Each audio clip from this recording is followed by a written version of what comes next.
Fala pessoal, boa noite. Começando aqui mais uma live Nós por Petrópolis. Hoje eu tenho um convidado especial, Dudu Monsanto. Tenho certeza que todos vocês o conhecem aí, grande jornalista petropolitano que já tomou conta aí do mundo, né? E topou bater esse papo comigo. Engraçado que é como tem sido sempre no Brasil, né? As notícias diárias acabam colaborando com as discussões que a gente propõe no mundo do esporte, no mundo geral, né, no mundo político, aí com a prisão do Queiroz e tudo. E vai ser muito boa essa conversa com o Dudu, falar de política, esporte. E aí, Dudu? Fala, meu amigo, tudo Tranquilo? bem? Prazer estar aqui contigo para bater esse papo, nesses dias malucos que a gente anda vivendo, né? Cada dia uma notícia mais surpreendente que a outra, mas vai ser legal. A gente está junto aqui para falar um pouquinho de esporte, um pouquinho de Petrópolis, do que mais vier à pauta aí. É isso, eu que te agradeço por aceitar o convite, estar com a gente. Dizer que eu te admiro muito, né, cara? Você é um cara muito querido. Você é um cara muito querido por nós que amamos o esporte, por nós flamenguistas, né? Inclusive, você escreveu o livro 1981, Ano Rubro-Negro, né? Dá uma contribuição absurda para o esporte da cidade, teve todo o trabalho que fez junto ao Serrano, e a gente fica muito feliz aí de te ver nas transmissões, né? Para as pessoas que já te conhecem, eu vou te reapresentar, porque é difícil não te conhecer, né? Mas você é jornalista, começou trabalhando, se eu não me engano, aqui em Juiz de Fora, né? Numa rádio, e aí foi para Globo, É, né? Ficou aí a 14 história é anos. longa, né? A É uma história história é longa, né? bem longa. Uma trajetória. Ficou 14 anos na Eu, ESPN, se eu não me engano, não é isso? foi. Eu acordava muitos dias com você, meu pai vendo o. Nossa, me fugiu agora o nome O do. pontapé. O pontapé inicial, isso aí. A gente via e agora tá no DAZN, tá tocando projetos de vanguarda, inclusive eu te acompanho no Central 3, né, do podcast. Também é uma coisa que tá bem à frente aí, né? E é isso, cara. Vai ser muito bom conversar contigo. Não, vai ser muito legal, cara. Eu confesso a você que as últimas eleições presidenciais em Petrópolis, quando eu vi o resultado das urnas, quando eu vi aquela palhaçada de quebra de placa, quando eu vi a cidade da gente sendo é, palco de um reacionarismo tão grande, eu fiquei assim, meu Deus do céu, será que onde será que está a esquerda dessa cidade? Porque a gente teve, especialmente ali no trabalhismo, você pegar o PDT, quando o Brizola teve uma sequência, na minha opinião, muito boa, especialmente no que diz respeito à educação, com Darcy Ribeiro, priorizando algo que a gente vê cada dia mais sucateado, né, que é uma educação pública, a proposta de uma escola integral. E Petrópolis votou em peso com Brizola, teve Sérgio Fadel na prefeitura, né? Teve seus momentos de estar mais à esquerda. E de repente você vê um traste, um Não, até ser se humano você pegar deplorável desse, a história abjeto, recente, deu o quê? 60% de 74%, votação. Dudu. Você tá maluco. Não, absurdo. Mas É se uma você pegar a vergonha, história uma vergonha. recente, se você for pegar dos anos 2000 para cá, você teve em sua maioria, até na prefeitura mesmo, partidos do campo popular. Você teve o PDT, você teve o PSB, você teve o PT. Agora que tem o Bernardo Rossi, que estava no PMDB, e é um cara de direita, né? E agora, pelo que parece, foi pro PL, que é o antigo PR. Mas se você pegar esses últimos 20 anos de Petrópolis, com todos os problemas que os governos municipais tiveram, mas em sua maioria eram partidos do campo popular. E ainda assim, se você avaliar as eleições presidenciais, o Lula, por exemplo, aqui só perdeu em um turno, que foi o turno que ele disputou contra o Garotinho, que naquela época era do PSB. Então, é o que você falou, Uhum. deu uma virada, essa coisa do Bolsonaro, deu uma virada reacionária na nossa cidade, que de fato é uma cidade que tem um sentimento provinciano, tem aquela carga da cidade imperial, mas que também pegar aí na década de 30 do século passado, a gente teve um movimento contra o fascismo aqui. Você tinha reunião Sim. de integralistas, você tinha até mesmo reunião nazista no Clube Petropolitano, mas ao mesmo tempo tinham sindicatos têxteis super organizados, tanto que o Leonardo de Candu Foi assassinado numa manifestação operária por fascistas, né? Então a gente tem uma história popular, trabalhista, como você disse, que faz parte da nossa identidade. Só que o petropolitano fica meio perdido nisso, né? Às vezes eu sinto que a gente não tem identidade. Parece que falta uma cara para nós, né? E vou te falar o que eu penso em relação a isso. Petrópolis, as pessoas elas não votam em projetos, não votam em partidos, elas votam em pessoas, É. né? Vou te dar um exemplo. Você fala do Bernardo, né? O Bernardo, esse tempo que eu tive tocando o projeto do Serrano, o Bernardo foi um cara que sempre foi super aberto a ouvir, nos recebeu, a gente conversou, chegou a propor projetos que nos ajudaram, junto com o Ingo Ramos, secretário de esportes. Então, eu posso te dizer o seguinte, se eu não fosse da cidade e eu não conhecesse coisas do tipo... A gente nunca estudou junto, nunca Sim. teve assim intimidade. Mas a gente tem amigos em comum e a impressão que os meus amigos em comum passam deles sempre foi positiva. Por isso até que eu topei conversar e deixar esse canal aberto. Porque se você vai só pelo que você olha, você fala assim, pô, esse cara anda com Pisciani, esse cara é amigo do Cabral, pô, como é que dá para confiar?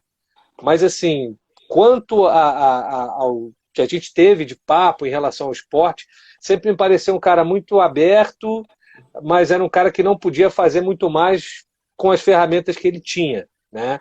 Então, assim, não posso de maneira nenhuma aqui falar que ele recusou ajuda ou que ele não topou entender a importância que o Serrano tem para a cidade, né? Isso aí eu acho que foi uma coisa muito positiva. E acho que na democracia e na própria política, a gente tem que estar sempre disposto a construir pontes. Você é um cara que está praticamente todos os dias com o Marcelo Freixo, você já deve ter ouvido ele falar que tem que sentar no cafezinho do Congresso para conversar com o Kim Kataguiri, para eventualmente buscar uma ajuda para aprovar um projeto. É uma Né? relação Não é um institucional, negócio... né? Exato. Então, assim, se eu estou à frente de um projeto como é o Serrano, jamais eu posso deixar de conversar com a prefeitura, porque o cara que está na prefeitura não é alguém que eu não tenho afinidade, ou porque ideologicamente não é um cara de um partido que eu siga ou que eu goste. Né? Então, esse é um grande desafio. E quando a gente vê os mais novos chegando na política, um cara de 18, 19, revoltado com a situação, que quer mudanças radicais, quando você explica para ele que política é muito mais você construir pontes do que queimá-las, o cara acha que você é um vendido, que você é um cara que não está ali para buscar as mesmas coisas que ele quer. Mas se você olhar, vou te dar um exemplo aqui, a eleição do Lula. O Lula ele apanhou nas urnas em 89, 94, 98. Em 2002 ele consegue essa eleição tendo um vice-presidente que era um cara do empresariado. Né? Muita gente mais à esquerda viu isso como uma grande traição, enfim. Isso pode ser questionado? Claro que pode, mas o fato é que a chegada ao poder e eventuais alianças, como teve com o Maluf, como teve com uma série de pessoas desprezíveis, Sarney, toda essa turma, de um jeito ou de outro acabou permitindo que alguns projetos sociais muito importantes acabassem evoluindo, né? Acabassem sendo implantados. A gente viu aí, se você conheceu o Nordeste antes e depois desse governo, né? você fala, pô, não é o mesmo lugar, não é possível. Então, tem uma porrada de defeitos, muita coisa questionável, né? Hoje, se você me perguntasse qual seria o teu partido, quem seria o cara hoje na política que você mais admira?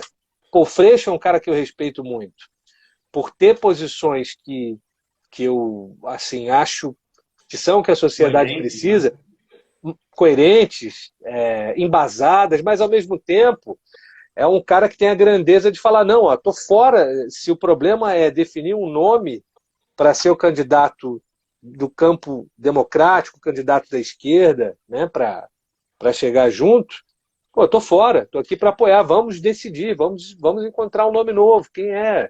Eu saio, porque agora o que a gente precisa é estar de peito aberto para garantir a sequência da democracia no Brasil, né? E essa foi uma postura que eu achei extremamente positiva, né? Até porque A gente, no momento, não está precisando de um Messias, a gente não está precisando de um salvador da pátria, a gente precisa de projetos e precisa de pessoas que tenham muito mais um projeto de cidade, um projeto de país, do que um projeto pessoal. E se você olhar a política, especialmente em Petrópolis, o que você vai encontrar de 70% a 80% das pessoas que estão na política são pessoas que têm projetos pessoais. Não são pessoas que estão ali para representar uma classe, que não estão ali para buscar melhorias para a população mais carente.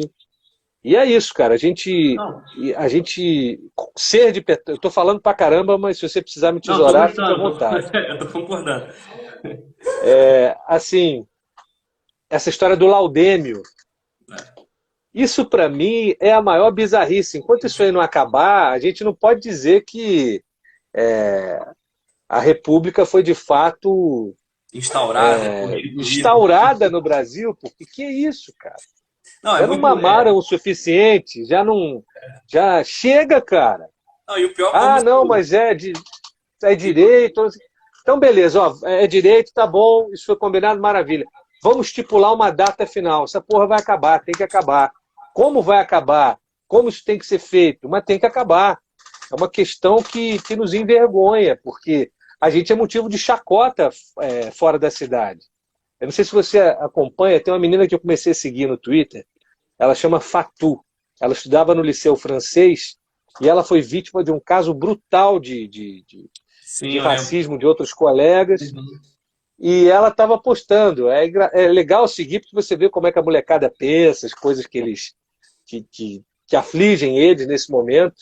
Eu imagino que ser adolescente nesse Brasil que a gente está vivendo e com uma pandemia casada seja um puta desafio, né? Seja uma coisa absurda. Marca uma geração, né?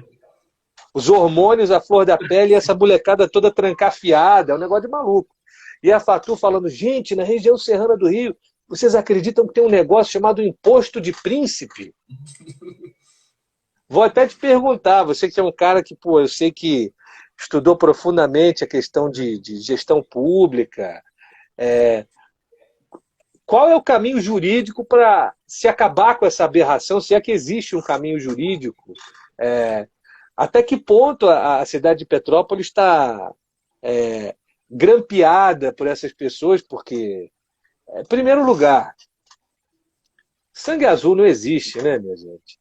Fulano é príncipe, Sua Alteza, o cacete, entendeu? A gente não é monarquia.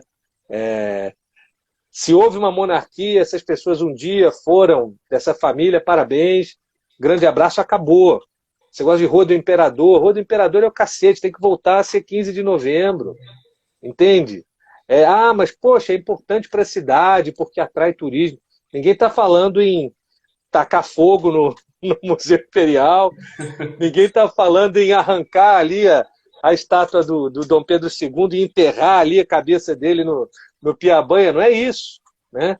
Eu acho que a estátua dele está ali, é importante, significa um momento histórico da cidade, conta uma história, assim como do outro lado, lá tem a Praça do Expedicionário, que conta a história dos pracinhas que foram representar a FEB na campanha da Itália. Então, assim, isso é história sendo contada. Agora, já deu, né, Yuri? Ficar pagando laudêmio em 2020, pelo amor de Deus, cara. Quando a gente fala desse problema de identidade do petropolitano, a gente esbarra automaticamente nessa memória que você está apontando, né? A gente fica só nessa memória desse título de cidade imperial que foi dado, na verdade, no final da ditadura militar, né? Nós não tínhamos esse título até o Figueiredo instituir, com essa perspectiva de turismo e até mesmo de tentar apagar um pouco a nossa história de luta que eu apontei, que era a luta operária e tudo isso. E é engraçado, Dudu. Prestes, se eu não me engano, desculpa te interromper, acho que foi Prestes que falou que o operariado de Petrópolis tinha uma força tão grande que se o resto do país se espelhasse nele, a gente teria um outro país, né? Ele falou isso, e, inclusive no início de 2014, talvez, na verdade o Centro de Defesa dos Direitos Humanos, né, o CDDH, organização liderada pelo Leonardo Boff, sempre fez um trabalho de resgate da memória, de luta e de resistência, principalmente durante a ditadura militar aqui em Petrópolis. E aí chegou mais ou menos em 2014, 2015, Eu era presidente do PT da cidade na época, e a gente começou a conversar com o CDDH e com outras organizações e pesquisadores de tentar montar uma comissão municipal da verdade. Inclusive, eu ajudei na redação da lei, ajudei na redação que instituiu a Semana da Memória, Verdade e Justiça, e a gente conseguiu, com muito custo, instituir aí essa comissão.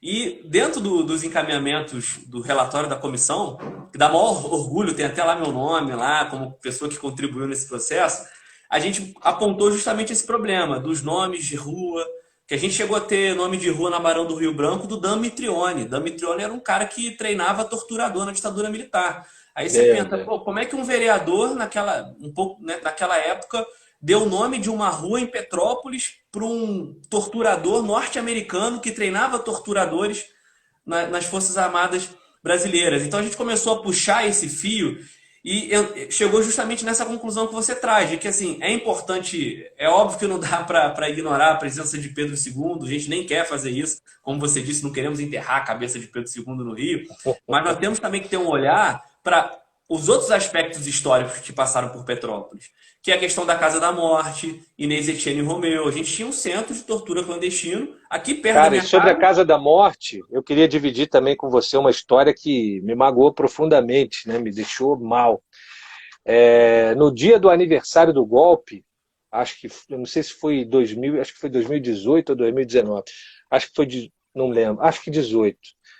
A gente tinha, eu estava tomando conta ainda do Departamento de Futebol do Serrano, e o Vinícius Mussel, que é um menino fenomenal, é o cara que tomava conta das mídias sociais do clube, hoje é o cara que toma conta das mídias sociais do Vasco, é um tremendo profissional, sabe tudo de internet. O Vinícius falou assim, Dudu, pô, vamos fazer alguma coisa para marcar essa data, porque, pô, Petrópolis teve a Casa da Morte, é um lugar que ficou marcado muito negativamente por causa da ditadura. E ele preparou uma peça que era a foto da Casa da Morte e dizia algo do tipo, eu não sei se memória, justiça ou verdade, ditadura nunca mais, era alguma coisa... Alguma coisa do tipo assim. Cara, você acredita que teve gente que veio me pedir para tirar a publicação? Isso para mim, você falar que é contra a ditadura, e aí não estou falando se é de direita, se é de esquerda, qualquer ditadura merece a latrina da história. O ser humano não foi feito para ser subjugado por ditadura de qualquer tipo. Isso para mim é igual. Você não pode bater na sua mãe, você não pode... não pode bater em ninguém. Ser racista, você não pode bater na sua mãe, você não pode... São coisas assim, pétreas, entendeu? Como assim alguém pode ficar indignado com uma publicação? Porque a publicação, eu acho que foi até ano eleitoral, por isso que teve gente que sentiu que, de alguma maneira, aquilo pudesse ser uma indireta, e não era. Era uma ação afirmativa de falar, ó, nunca mais, isso não pode acontecer, isso é abjeto, isso gerar memória isso é o fim. De novo, é isso. Se não falar... A gente passa isso hoje no Brasil, porque a gente não fez aqui o que os argentinos fizeram, o que os chilenos fizeram, o que o Uruguai fez com as suas ditaduras e com seus agentes de repressão. Todo mundo teve que pagar na Argentina, no Chile, no Uruguai. E aqui, o que foi feito com essas pessoas? Nada. Tanto é que elas voltaram, Brilhante Ustra sendo exaltado. No Congresso Nacional. Em pleno golpe. Aquilo foi um golpe, todo mundo sabe disso. Né? Tem quem não concorde. Você pode falar, poxa, mas a Dilma fazia um governo tenebroso. Segundo mandato foi péssimo. Foi. Só que, até onde eu sei, no Código Penal não tem nenhum crime escrito governar mal é crime. Não. Ela foi eleita democraticamente e as pedaladas que serviram de pretexto para tirar, e aí você pode ter certeza que tem Supremo na jogada, aquele grande acordão, foi exatamente aquilo que você ouviu o Jucá falando. Né? O Jucá foi indiciado só agora. O Jucá foi o que falou isso, né? Um grande acordo nacional, Supremo com tudo. Que é um cara que é bandido clássico da política há muitos anos, e só agora, depois de 4 anos do golpe, que ele... estão lembrando que ele existe. E o Temer, então, é muito engraçado. É engraçado para não falar trágico, mas colocaram o Temer numa prateleira e deixaram ele lá, assim. Ninguém fala mais dos crimes do Temer, ninguém Tem até lembra. o movimento Volta Vampirinho. Eu era feliz e não Bolsonaro no sabia, poder é né? uma coisa tão trágica que tem gente com saudade do Temer. Isso é muito louco, né? É muito. Então, eu, essa eleição de 2018 tem aquele livro do Mário Magalhães, né, sobre lutas e lágrimas. Eu não consegui acabar de ler o livro, cara, porque foi tão sofrido. E o ano realmente não acabou. Esse ano não acaba, entendeu? De 2018 para cá, a gente continua pagando, a gente continua sofrendo essas marcas todos os dias. E aí vem uma pandemia para massacrar a gente mais um pouco. Eu não consegui chegar no final do livro porque reviver aquilo tudo é tão doloroso, cara. Sim. É, Mas essa eu não galera conheço tava por aí, né, ninguém. Dudu? Essa galera tava por aí. Igual você falou, como a gente não virou a página da forma correta, na verdade não era nem virar a página, né? Como a gente não grifou com força, não sentou a mão na tinta sobre o que foi a ditadura militar e quem foram os envolvidos, eles continuaram aí, mas dentro do armário, assim, nos fóruns de internet, naquelas comunidades de Orkut. Eles estavam por aí, essa galera sempre existiu. O Bolsonaro era um deputado federal de 20 e tantos anos lá, 27 anos no poder, sendo eleito por essas pessoas, corporações de ex-militares, os clubes militares estavam fazendo festa para comemorar na figura deles, né, o dia 31 de março, todos os anos. Pô. A gente topou isso, né? Nós construímos uma república, uma constituição totalmente democrática, mas em cima desses escombros do autoritarismo, sem mexer nesses cadáveres que estavam ali colocados. E é isso. Aí a política virou. Quando você coloca 2018, aí ele aí. Só tem um intruso aqui, E ó. aí, Fala oi pro tio Yuri. e aí, Ó, cara? tio, isso é o Sonic. Que Sonic, o quê, rapaz? Deixa É o o papai Sonic? conversar com o tio Yuri. Fecha a porta lá, filhote. Agora tá na mania do Sonic aqui. Vai ter Mostrei um pra ele um filme, né? videogame antigo. Mas Ele o já filme, viu o né? filme. Tá louco no filme. Jim Carrey, que faz o Dr. Robotnik, lá o vilão. Ele viu esse filme umas 300 vezes. Mas é o que você falou. Pra eles, é a revolução, né? A gloriosa. E é absurdo, né, que ainda se permita falar nisso, que você possa ter uma manifestação pró-AI-5 e ninguém vai preso. Esse bunda lelê de ficar soltando fogos para cima do Supremo. É um negócio de maluco, Mas entendeu? É um eles sentiram negócio o golpe, que... né? Você pode ver que esse próprio ser bizarro, que infelizmente também é petropolitano desse Daniel Silveira, esse idiota, esse, né, acéfalo, ele foi no mesmo dia que a Polícia Federal bateu aqui em Araras na casa dele, que eu acho que ele nem estava aqui, acho que ele estava em Brasília, ou no Rio, não sei, mas no mesmo dia ele foi convidado pela CNN para aquele debate lá com os jornalistas. E aí você tinha que ver, Dudu, a postura dele como mudou. Assim, totalmente sóbrio, sem fazer agressão a ninguém, tentando relativizar as falas e os atos dele. Então, me parece, né, com essa prisão aí da Sarah Winter, com todas essas batidas da Polícia Federal, que eles começaram a se assustar. E agora, hoje, com Queiroz, mais ainda, né? O problema é o seguinte, quando eles se assustam, eles tendem a acirrar o processo de uma forma mais violenta, né? E o que me preocupa muito, né? E aí eu concordo muito com você quando fala que é um momento de diálogo, principalmente no campo institucional, né? Ali quem está no parlamento, você que está na imprensa, eu que estou aí também no meio político. Porque hoje eles são 30%, concordo. E diminuindo, possivelmente. Tem até uma pesquisa da Esther Solano que vai nesse sentido, que mostra o perfil dos bolsonaristas nas classes populares, né? Foi divulgado essa semana passada, se eu não me engano. E aí eles são 30% e estão diminuindo. Só que esses 30% deles está muito mais mobilizado do que nós que somos 70%. Muito mais mobilizados. Você pode perceber que a atuação na internet, mesmo com robôs, atos de rua, eles só diminuíram um pouco nessas últimas semanas por conta dos atos antirracistas e antifascistas que ganharam corpo com as torcidas organizadas. Mas, no geral, nos últimos anos, eles estão muito mais mobilizados do que nós. Então, o que me preocupa? Com esse acirramento que eles mesmos provocam, qual é a nossa capacidade de resposta? E aí nós não vamos ter capacidade de resposta se a gente não conseguir construir essa unidade. E aí não é pensar igual o liberal, não é abaixar as nossas bandeiras de esquerda, para quem é socialista, comunista, social-democrata.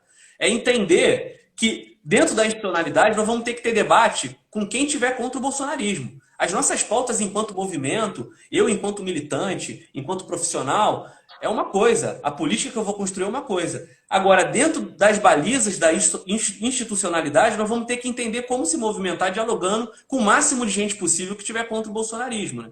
Então Até porque essas divergências todas que você está falando são divergências de campo democrático. Para que elas existam, tem que haver campo democrático, tem que haver democracia. E no momento, o que está em risco é justamente uma possível ruptura, né, porque mesmo sendo democraticamente eleito, o Bolsonaro nunca escondeu que ele é um cara que daria o golpe no dia que ele pudesse. Exato. Que começaria a arrumar o país matando uns 30 mil e começando pelo Fernando Henrique Cardoso. As pessoas que votaram nele, e olha, eu vou te falar, da minha família teve gente que votou e isso me dói até hoje. Em todas as famílias quase eu conheço gente que brigou por causa de política. E o dano que essa eleição de 2018 causou foi um negócio absurdo, porque havia, sim, muitos motivos para questionar o PT, havia muitos motivos para não querer votar no PT, mas o Bolsonaro não era o único caminho. Não era o único caminho. Então, as pessoas que optaram por ele, se não foi por desinformação, foi por canalice.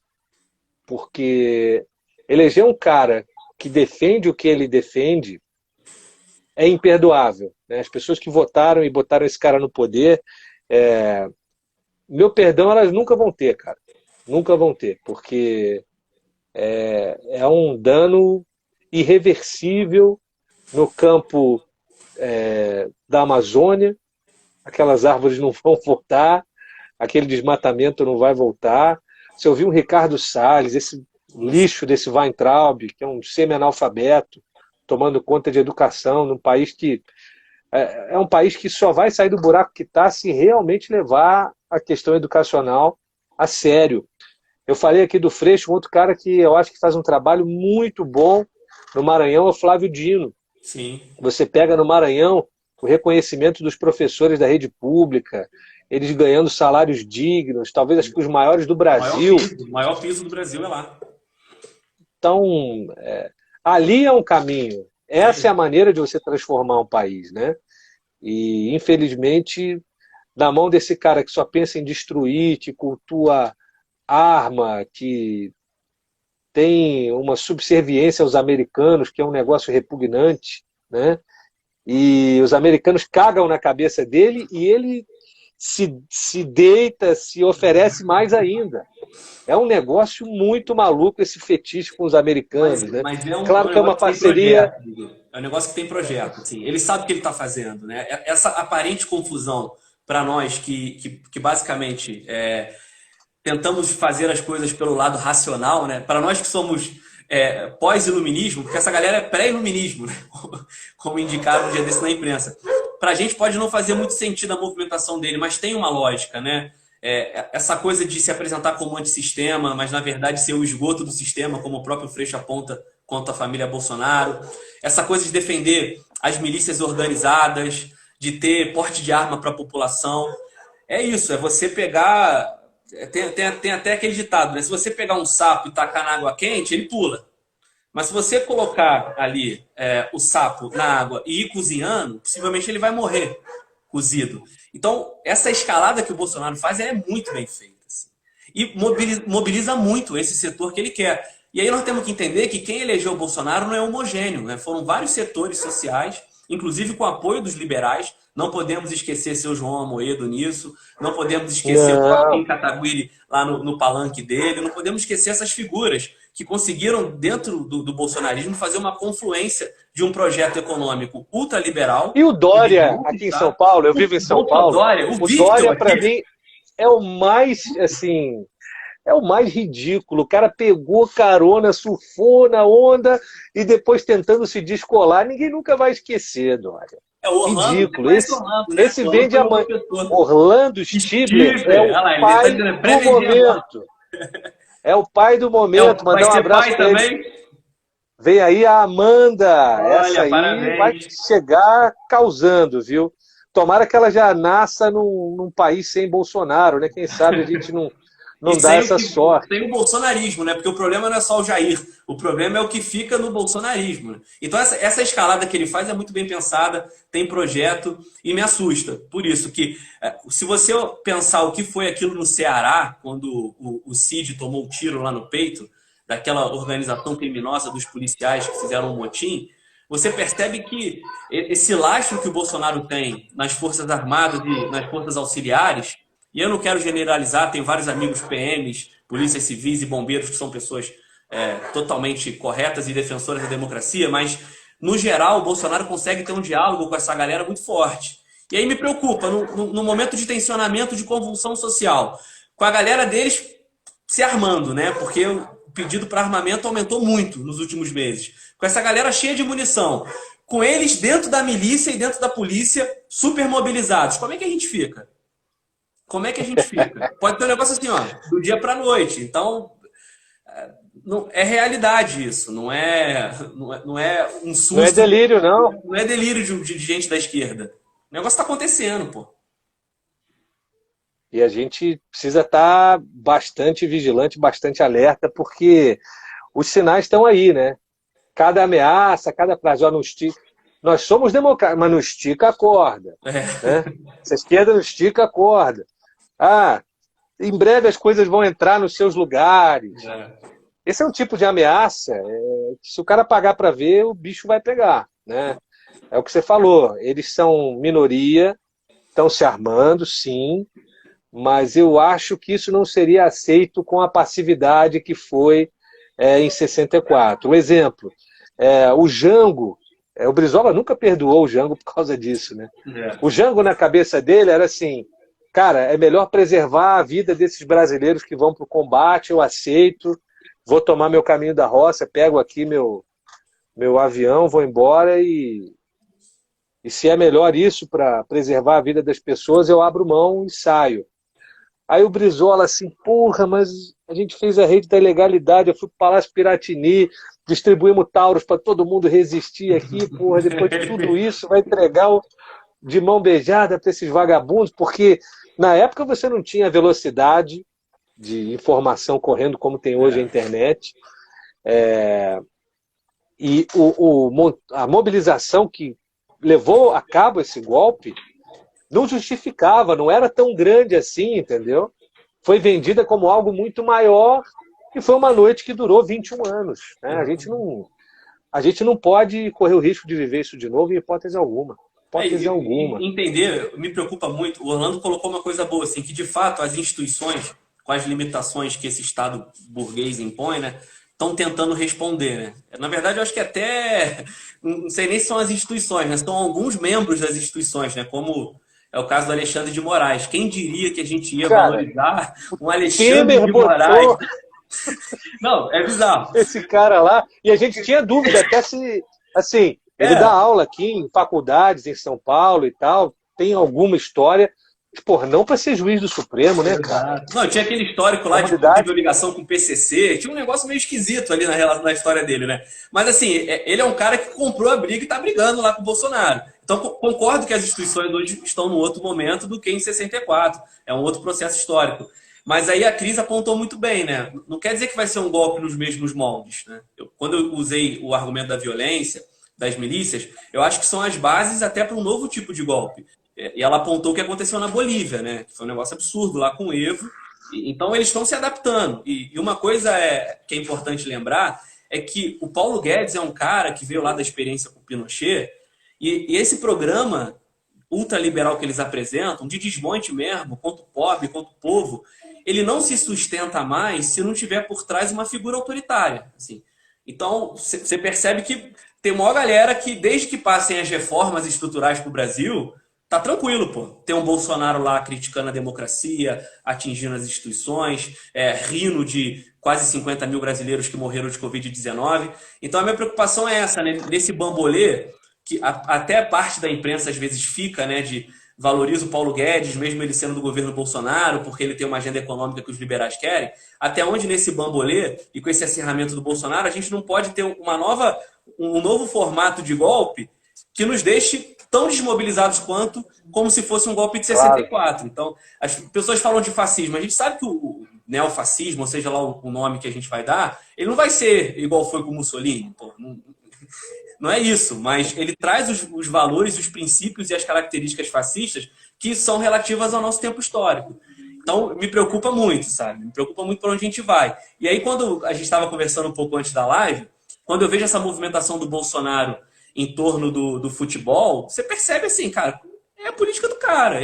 Ele, com o retorno do futebol, não sei se é essa a sua opinião, ele consegue ter aí mais algo de cunho popular, algo que mobiliza muito as classes populares em defesa do que ele quer, que é simplesmente ignorar o problema da pandemia, né? Ele acha que se varrer para debaixo do tapete, se sumirem os números, as pessoas não morrem. Ele acha isso, ele tem certeza. Né? Só que o tiro saiu pela culatra, os principais veículos de comunicação se mobilizaram rapidamente, e aí o próprio Congresso foi para cima do interino que virou fixo, ministro da Saúde. Né? Você botar um cara que nem da área é para gerir uma crise tão aguda como essa que a gente está vivendo. Pois é, desde a gripe espanhola a gente não vivia nada parecido. E não sou nenhum fã do Henrique Mandetta, não acho que era um messias, que era o salvador da pátria, mas fazia um trabalho digno até ali, com a prestação de serviços, abraçando a ciência e, de repente, coletivas todos os dias, dando a real. Vestiu, né, até o colete do SUS, né? Ele que é o cara historicamente ligado aos planos privados de saúde. Milagres da pandemia. Mas, assim, até um cara como esse, que seria altamente questionável no outro governo, acaba virando alguém que a gente fala, não, pô, deixa esse cara aí, não tira o cara, não. Aí vem o Tais, aquela reunião do dia 22 de abril, eu parei para ver ela inteira, né? E não se fala de Covid, cara. O Tais mal abre a boca. Na verdade, ele quase dorme, né? Ao lado ali, só acorda um pouco quando vai entrar, fala aquelas aberrações que ele fala. Sempre, né? Isso aí é o padrão dele. E assim, o que você falou do Paulo Guedes assim, fundamental, porque ele fala os maiores absurdos nessa reunião.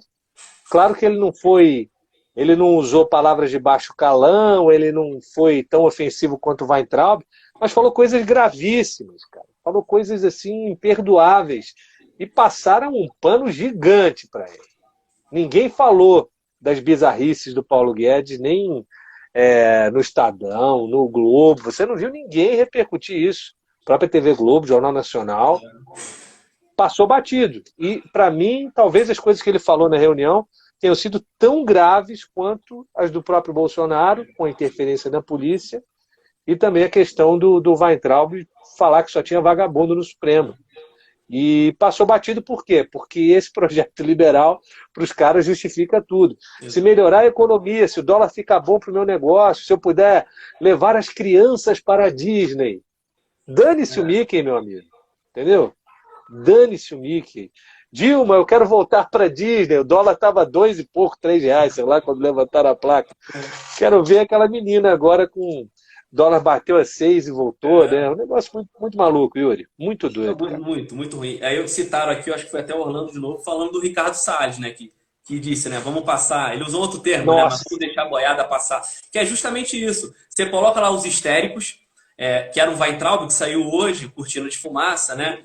Você coloca a Damares, você coloca o próprio Bolsonaro com a sua família lá de criminosos. E a gente fica aí olhando para eles, com Jesus na goiabeira, com o Queiroz que apareceu, e ao mesmo tempo os caras estão pensando no carro, assim, que é o Ricardo Salles e o Paulo Guedes, que são os caras do programa que estão por trás. O Ricardo Salles... Você viu a herança do Weintraub nessa saída ou não? O que ele fez com as cotas de pós-graduação de indígenas e negros? Na saída, acabou. Caneta. Na saída... Deixou ali uma herança nefasta como ele, né?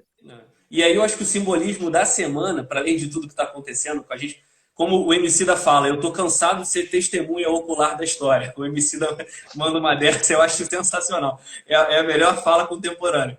Mas eu acho que a imagem triste e contraditória é essa charge que surgiu hoje, né? Do jogo de futebol voltando, dos jogadores entrando no Maracanã, em um hospital de campanha, que é um dos poucos que foi entregue na cidade do Rio, no estado do Rio, com mortos saindo, né? Eu queria te perguntar, né? O que você está achando dessa reabertura que vai acontecer hoje, logo mais tem o jogo do Flamengo. Eu que sou flamenguista pra caramba, minha família toda aqui, doente por futebol. Estamos muito chateados com essa diretoria do Flamengo, que foi lá fazer lobby com o Bolsonaro. A postura dele sempre é muito ruim, né?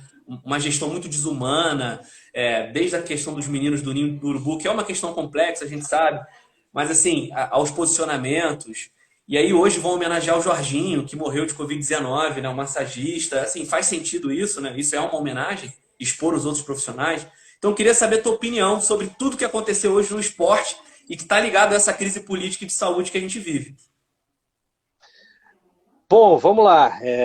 O fato mais recente de hoje foi a aprovação aí essa medida provisória, né, que passou o Bolsonaro, É o que governo da medida mexe provisória, né? mais um, né? Eu achei que o Fernando Henrique tinha sido o último, mas não é bem o caso. Passou-se uma medida provisória que muda algumas coisas aí nas relações de direitos de TV. A coisa foi feita de uma maneira, né? Porque o Witzel vai lá lustrar a chuteira do Gabigol naquela cena ridícula, vai de bermuda branca para o Maracanã, sendo que ele nem Flamengo é. Por quê? Porque o Flamengo quer estar bem com o cara para poder fazer a gestão no Maracanã.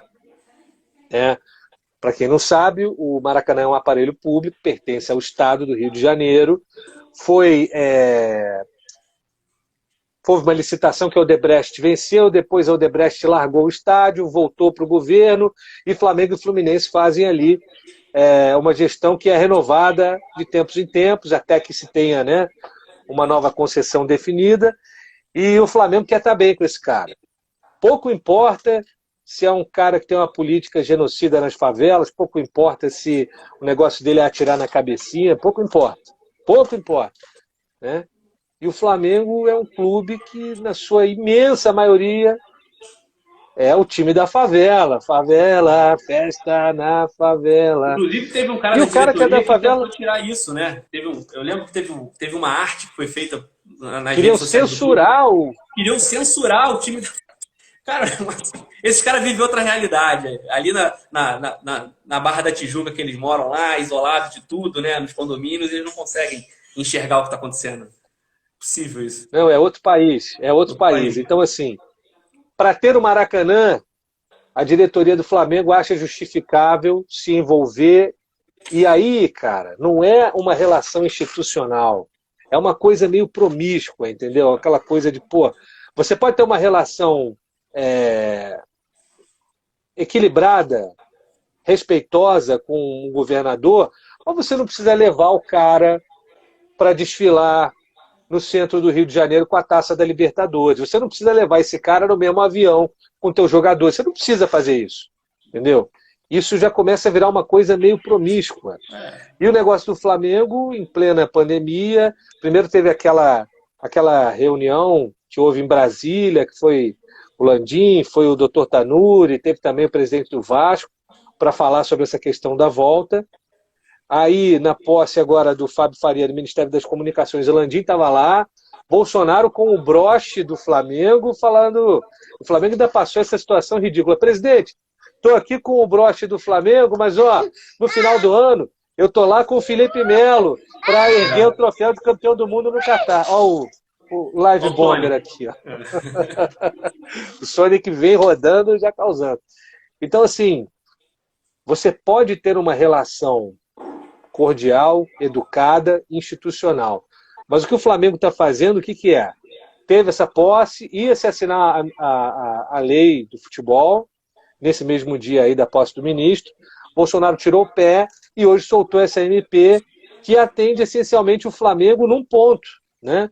O Flamengo não assinou com a TV Globo, queria mais dinheiro, e do jeito que foi colocado, o clube mandante tem os direitos de transmissão da partida.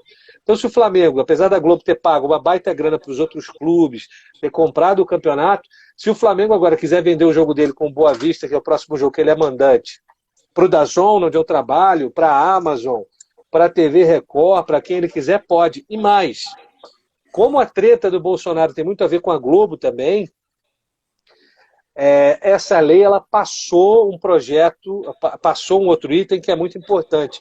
Você agora pode ter novamente a propaganda de veículos de comunicação na camisa. Como é que surgiu esse veto? Em 2000, teve um problema entre o Vasco e a TV Globo, e o Eurico Miranda, só de sacanagem, não recebeu R$1 para isso, o logo do SBT na camisa, e a Globo mostrando a final e o SBT na tela da Globo o tempo todo. Foi aquelas coisas que só Eurico Miranda fazia. Coisa de né? Eurico mesmo.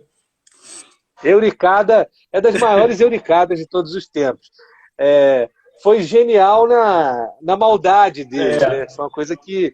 Aí teve que se criar um dispositivo. Até quando o Serrano, a gente conseguiu na época um patrocínio do jornal O Dia, tive que estudar muito para ver se era viável, se não era e tal, mas jornal impresso não havia restrição. Era uma coisa feita justamente para bloquear essa questão da TV.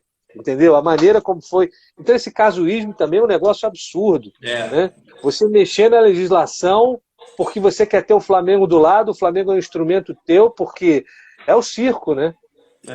O governo mal está dando pão com esses R$ 600 que chegam, mas não chegam para todo mundo. Pô, deixa eu dar o circo aqui, que esses caras, se tiverem futebol, eles vão parar de me encher o saco. Ninguém vai lembrar que tem 50 mil mortos, fora os outros milhares que entraram para a estatística como doença respiratória.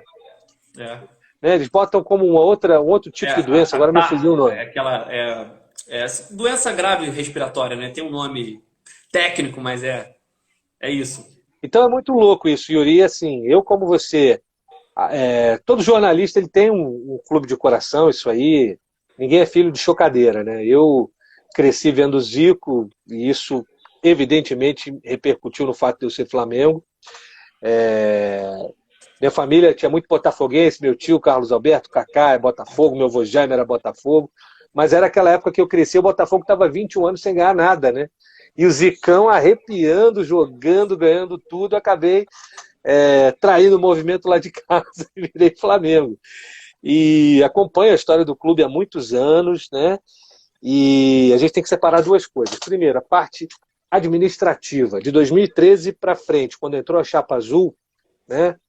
Era para ser o Valinho candidato, aí melaram pelo fato dele não ter o tempo necessário como conselheiro. Eduardo Bandeira de Mello entrou ali meio que na última hora, meio na correnteza, virou presidente, ficou 2 mandatos, e nesse período o Flamengo se reestruturou administrativamente, quanto à parte financeira e de gestão, não tem o que falar dos caras. Eles revolucionaram o clube e é um outro Flamengo. É só olhar como está o Corinthians e como está o Flamengo agora, sendo que eles têm basicamente as mesmas receitas. Né? Corinthians quis fazer um estádio que não tinha como pagar, se endividou profundamente e, além de não pagar o estádio, está com uma dívida que só cresce, e o Flamengo, ao contrário, está numa ascensão vertiginosa. Só que tem um detalhe. A parte humana deles veio faltando. A questão dos garotos do Ninho, aí não é querer passar pano, né? Pô, mas eram containers, aquilo lá pegou fogo. O que o Flamengo oferecia para os meninos, se você comparar com a base aí dos principais clubes do Brasil, eram instalações dignas, né? O que aconteceu ali foi uma absoluta fatalidade. Ninguém vai achar que o circuito no... Mas isso aí não tira uma vírgula da responsabilidade do clube. O clube recebeu 10 meninos e devolveu para as famílias 10 cadáveres. E, cara, uma vez que isso aconteceu, além de você pedir desculpa o resto da sua vida, você tem que resolver essa situação, entendeu? Tem que responder à altura, né? Tem que responder à altura, porque, assim, da torcida vem carinho, da torcida vem o reconhecimento de tudo que esses meninos significam, tudo que eles vão sempre significar. Tem que haver um pouquinho mais, assim, também de respeito. O dia que os meninos morreram, estava fazendo 1 ano, o Flamengo estava em campo, estava jogando. Não tem que jogar esse dia, cara, entendeu? Tem que ser um dia de reflexão, tem que ser como o Liverpool não joga lá no dia que morreram os 96 de Hillsborough. Sim. O Flamengo não vai jogar no dia que morreram os meninos do Ninho, acabou. E mas o advogado está pedindo muito mais, a jurisprudência prevê isso e tal. Meu amigo, o dano institucional que o Flamengo sofre a cada dia que isso passa sem ser resolvido é muito maior do que qualquer pechincha nesse jogo jurídico, de valores.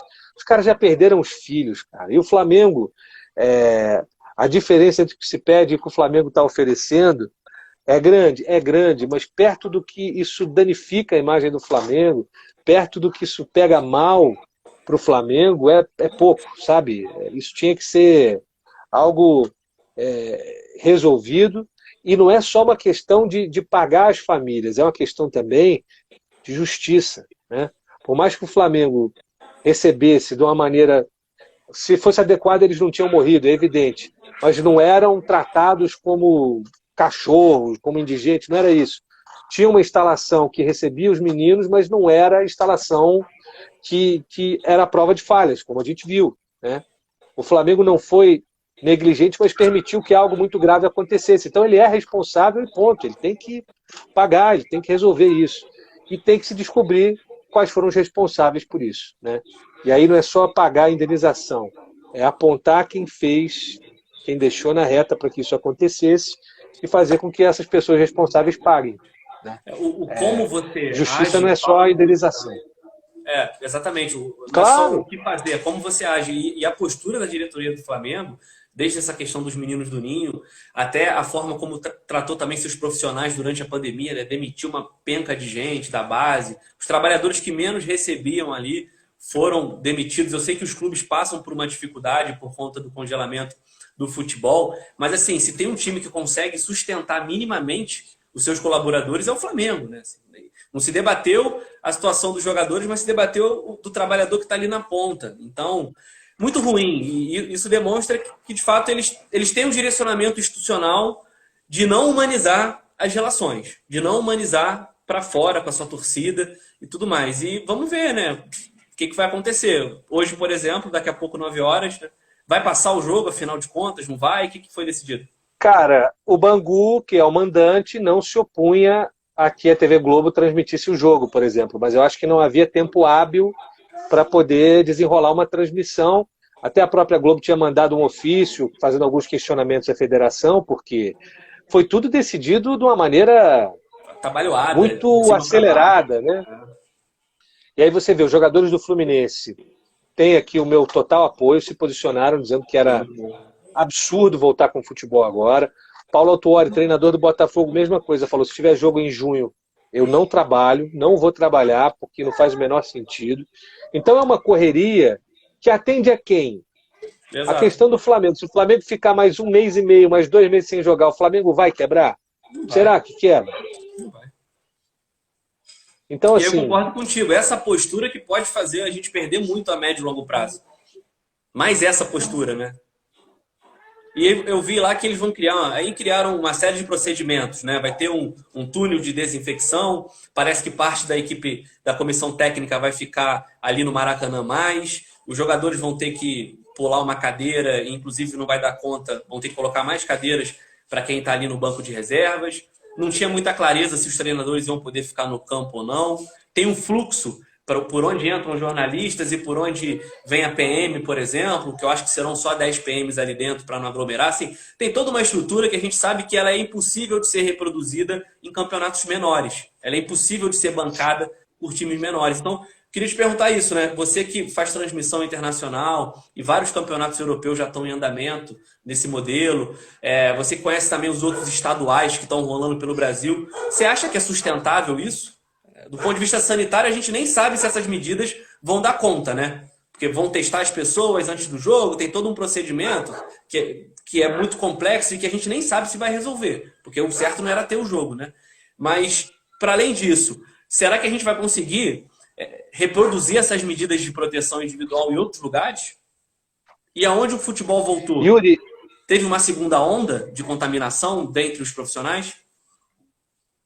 Quem voltou tem mais tempo, acho que a Alemanha e Itália, os protocolos, eles têm dado conta do recado, eles voltaram no momento correto, né?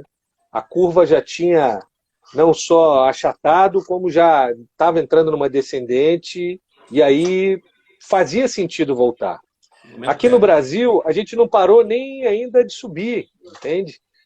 Então, os protocolos adotados lá fizeram sentido, eles estão conseguindo controlar bem, Premier League voltando agora também, um gasto absurdo para testar todo mundo, funcionários, famílias, né? Aquela coisa de não poder permitir a presença de torcida, permitir na Alemanha, você só pode ter acho que 300 pessoas no estádio entre organização, imprensa, cinegrafistas, assistentes, é tudo muito, vira uma bolha. E vou te falar, cara, embora a gente tenha visto cada vez mais que o futebol ele saiu um pouco só da arena para ser uma coisa de televisão, que a televisão é o que banca tudo. Meu último jogo que eu transmiti foi no dia 15 de março, foi o último jogo antes de fechar tudo, foi um Atletiba, que é o maior clássico do Paraná. Foi um 4-0 para o Curitiba, mas assim, aquele estádio vazio, dando eco, é uma coisa tão deprimente. Você jogar futebol sem as pessoas na arquibancada é uma coisa... Parece que é um treino de uniforme, entendeu? Ele perde muito a razão de ser. Então, para forçar uma volta nessas condições, a gente entende a questão econômica, sabe que a turma precisa trabalhar e todo mundo... Eu estou sem trabalhar para valer desde março, né? E eu sou da onda Temer, né? Agora eu só ganho quando eu trabalho, né? Não sou funcionário. Trabalho, né? Não sou funcionário, eu ganho por evento, né? Então, se não tem evento, você não ganha, né? Exato, né? Então é complicado. Sorte que ainda tem uma CLT aqui em casa, que é jornalista, que ainda tem plano de saúde, essa coisa toda, porque é complicado, cara, né? Você fica numa situação no mato sem cachorro, muita dificuldade. Mas ainda assim, por mais dificuldade que eu esteja passando, acho que a gente tem que pensar no coletivo primeiro, entende? E não faz o menor sentido. Ainda mais o Flamengo que perdeu o Jorginho nessas condições. Vai homenagear o Jorginho botando a galera para jogar no meio da pandemia. Que é isso, cara? Não tem que ideia nenhum, né? de jirico é essa? Entende? Então, nessa parte de associar a imagem do Flamengo a esse tipo de gente, né? Repito, não estou falando que o Flamengo... Não, com esse presidente eu não converso. Tente conversar porque é o presidente democraticamente eleito. Tente conversar. Mas não pode ter essa promiscuidade, não pode ter essa troca de favor, não pode ser essa coisa nojenta, de querer passar por cima dos outros. É uma postura de lobby. Como é uma turma que gere o Flamengo e vem toda desse ambiente empresarial, seja do meio de petróleo, seja do meio de grandes estatais, eles estão acostumados com isso e não vê nenhum problema nisso. É só a maneira como eles agem na vida profissional deles o tempo todo. Resolve a vida tomando uísque, né? Marca um almoço e resolve a vida de milhares tomando uísque e rindo, vivendo no topo do prédio, enquanto as pessoas estão lá na base do prédio todas ferradas, né? Exatamente, é não pensar no coletivo. Então, eu acho super precoce, o Brasil não estava preparado para isso. Os lugares que têm criado assim mais dificuldades para que essa volta aconteça, eu acho que estão corretos. Você tem que ter a ciência do seu lado, não dá para brigar com número, não dá para brigar com estatística, não dá para brigar com Não, isso inclusive atrasa, né, Dudu? Porque é muito simples, né? Você fingir que as coisas estão bem não fazem com que elas se tornem tranquilas de verdade, né? Então, o comércio, a reabertura do comércio nas cidades, você forçar isso não vai fazer com que, de fato, a economia volte a girar. Enquanto as pessoas estiverem doentes, enquanto as pessoas não tiverem confiança de que podem voltar a trabalhar, enquanto os números estiverem crescendo. Então, até se você olhar só pelo ponto de vista econômico, que já é um erro, porque a gente tem que olhar antes de tudo pelo ponto de vista social e da saúde, você atrasa uma real retomada. Porque é isso, você vai ter uma segunda onda da curva, você vai jogar para frente o problema, você não vai tratar com a seriedade que precisa. Então não tem sentido nenhum. É isso, né? Entramos na contradição dos tempos em que a gente vive. Que o Estado demonstra a sua importância. Hoje eu fui gravar aula aqui na escola que eu trabalho, no ensino.com, e eu aproveitei a aula para falar da história do SUS, né? E aí, como você falou do Mandetta, foi simbólico ver o Mandetta com o colete do SUS. É simbólico ver um governo do Trump tendo que mandar cheque com assistência social, com dinheiro para as pessoas em casa, né? O americano recebeu cheque em casa com aporte do governo norte-americano, que é um governo totalmente liberal. Mas aí você vê ao longo da história, pós-guerra, né, crises econômicas, sempre foi o Estado que segurou. Então não tem jeito, agora é o Estado que tem que segurar, não dá para ter 20 milhões de pessoas em análise na fila do auxílio emergencial, gente que foi negada e merecia receber. Não dá para achar que as empresas, aí eu falo do pequeno comerciante, do médio negócio, vai sobreviver sem o aporte do governo. Então, o problema é esse, o governo não quer dar o apoio e aí quer jogar tudo para debaixo do tapete, como você disse, na expectativa de fingir que está tudo bem, só que não está. Dudu, vai cair a live, vamos voltar? Eu não sei como é que Bora, tá o vamos tempo, lá. mas aí a gente acaba quando você quiser. Mas é porque já bateu uma Tranquilo. hora e aqui a 10 segundos a gente volta. Agradecer o Wagner, Rodolfo também está com a gente um tempão. Você tendo várias declarações de amor aqui.